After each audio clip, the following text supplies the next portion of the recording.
Hola oyentes de Radio Sefarad y bienvenido a Milim, la historia de las diásporas, como siempre con Alicia Benmergui. ¿Qué tal, Alicia? Muy bien, siempre trabajando con la historia que a veces nos puede ilustrar sobre el pasado y también sobre algunas cuestiones del presente. Bueno, antes de entrar en el capítulo de hoy, en la entrega de hoy, vamos a recordar a los oyentes que esta y muchas historias más pueden encontrarla en la página web www.milimcultural.com.ar. Y si quieren, también una vez al mes pueden recibir en su correo electrónico un boletín sobre historias de la historia judía, escribiendo a cultural@arnet.com.ar. Y ya que estamos, voy a anunciar que esta es la última entrega de este macro capítulo, porque nuestros capítulos duran prácticamente un año, como son entregas cada 2 semanas, pues tienen varias partes, y en este caso pues vamos a culminar este capítulo que llamamos Camino a Occidente, que dijimos cómo los judíos van desplazándose especialmente hacia el norte de América, aunque todavía no vamos a hacer referencia a las inmigraciones ashkenazíes del Imperio ruso, sino más bien, como en los capítulos anteriores, a judíos que estaban en Estados Unidos. Hablamos mucho de los de ascendencia sefardí, también de los de ascendencia germánica, porque muchos de ellos llegaron a Estados Unidos a mediados del siglo XIX. Creo que es el caso también del personaje de hoy, ¿no? De Leo Frank. Tal cual, él es un judío, era un joven judío, tenía 29 años, Leo Franks, de Nueva York, que había estudiado en la Universidad de Cornell. Todavía en ese momento no era tan frecuente que los judíos fueran a la universidad, pero sí, son estos judíos de ascendencia germánica que contamos, empezaron a llegar a Europa especialmente después de las revoluciones que habían tenido lugar en toda Europa, y además buscando un refugio o una posibilidad de progreso, porque verdaderamente el antisemitismo, a pesar de la Revolución Francesa, de una serie de cosas y de la emancipación, en algunos países y sobre todo en las zonas germánicas era importante. Bueno, esta historia es una historia macabra y terrible. Macabra y terrible porque es la que va a dar origen a un renacimiento del Ku Klux Klan. Está también, y además con la Liga Antidifamación que tiene el judaísmo norteamericano, que va a empezar a ejercer su presencia ante el fuerte antisemitismo que empieza a manifestarse, especialmente en los estados sureños, pero no solo en los estados sureños, también en el norte, después de la Guerra de Secesión, que terminamos prácticamente en nuestro último encuentro. ¿Por qué aparece este antisemitismo? Bueno, porque lo que surge es un racismo terrible, donde los sureños no aceptan la libertad obtenida por los antiguos esclavos. Verdaderamente el racismo sureño era terrible. No podían resignarse a la pérdida que significaba haber perdido esclavos, además un estilo de vida en cierto modo aristocrático para mucha gente, y que de repente habían perdido también su fortuna en muchos casos. Eso pasó con la Guerra de Secesión. Y por otra parte también porque digamos que tampoco en el norte, pese a que lucharon contra el racismo, todos no eran gente que aceptaba la integración de los negros en una sociedad de iguales. Si digo negros no es con una intención ofensiva, qué sé yo, la palabra afroamericano prácticamente aquí no se usa, son modalidades que tienen los norteamericanos, y no significa En todo caso, también hay gente que no dice la palabra judío porque piensa que es ofensiva para los judíos, porque en el fondo nosotros sabemos que existen numerosos lugares donde la palabra judío se usa como un insulto o como una ofensa. Así que, bueno, nos integran no nos incluyen las generales de la ley. Y bueno, entonces este racismo que existe, y además este profundo racismo existente en el sur, que va a tener que ver con las clases dominantes, se va a expresar con mucha fuerza en el caso de Leo Franks. ¿Qué pasó con Leo Franks? En 1915, creo. Sí, en 1915, Leo Franks era el gerente de una fábrica de lápices en Atlanta, en Georgia. Y allí apareció muerta una nena, una chica irlandesa de 13 años. Apareció en el sótano de la fábrica, creo que ahorcada y asesinada. Inmediatamente las acusaciones recayeron, había sospechas sobre uno de los trabajadores negros, y digamos que en general, y aún en la actualidad, siempre las sospechas, uno lo puede ver en las series norteamericanas, recaen o sobre los negros o sobre los hispanos o sobre una serie de cosas, pero bueno, en este caso venía muy bien en un momento donde existía en Georgia un profundo antisemitismo, que el acusado fuera el gerente judío. Y entonces se inicia el juicio, y en el juicio las mujeres decían que a él le gustaba mucho entrar en el vestuario para ver a las obreras. Una parte también importante de todos estos trabajadores eran de origen irlandés. Y como siempre digo, los irlandeses no estaban enamorados de los judíos, más vale los irlandeses católicos eran también profundamente antisemitas. Pero en realidad quienes así prácticamente festejaron a viva voz el tema de poder acusar a un judío fueron las élites, los grupos más poderosos de Georgia, entre ellos un candidato a gobernador, el dueño de un diario. Las cosas que se publicaron en esa época contra Franks y contra los judíos fueron terribles. Entonces los judíos actuaron como un grupo cohesionado, y una vez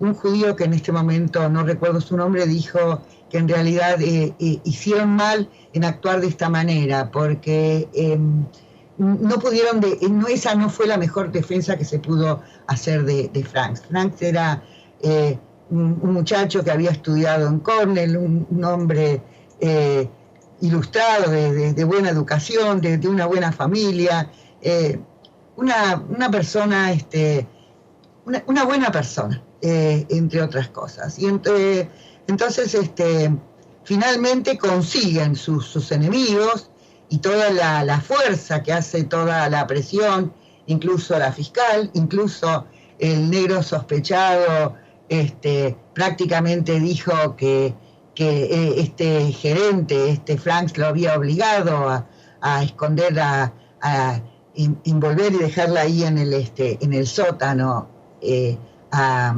esta nena y a Mary Fagan, y entonces él, un jurado lo condena a muerte. Era tan grande el antisemitismo que había en esa época, cuentan las crónicas, que él tuvo que toda esta última sesión fue sin la presencia de Franks. Entonces el gobernador de Georgia lo condona, él dice que él no puede, él considera que las pruebas no son suficientes como para declararlo culpable, y entonces él condona la pena de muerte. Él dice que él no puede convalidar el asesinato de un hombre inocente. Cuestión que le atacaron la casa a este gobernador. Y para el Día de Acción de Gracias, que tuvo lugar, una noche van, eran la gente más, Simmons, un médico de allá, van a la cárcel, lo sacan a Franks de ahí con un grupo de gente, lo llevan, fue acompañado de mucha gente, y lo colgaron. Dice que ni siquiera se tomaron el trabajo de colgarlo debidamente, que sufrió bastante antes de morir, porque la cuerda no era lo suficiente como para causarle una muerte instantánea. La historia dice que a partir de ahí se hace muy fuerte el Ku Klux Klan. Llega a tener 4 millones de integrantes y va a formar parte, no solo ya es antinegro, que lo era terrible su racismo y su odio contra los negros liberados después de la guerra de secesión, de la guerra civil.